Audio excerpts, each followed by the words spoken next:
We're going to pray. Let me show you a scripture God showed me. Mighty God. 2 Corinthians, please. Chapter 9 and verse 8.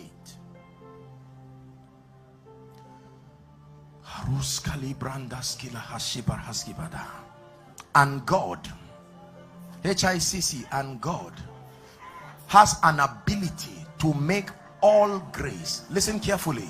Please listen to me. I want you to be sensitive. I'm seeing a wind. Just move.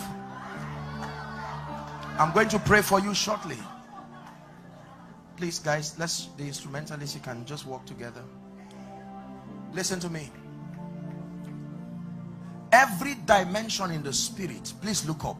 There is a grace allocated for that possibility.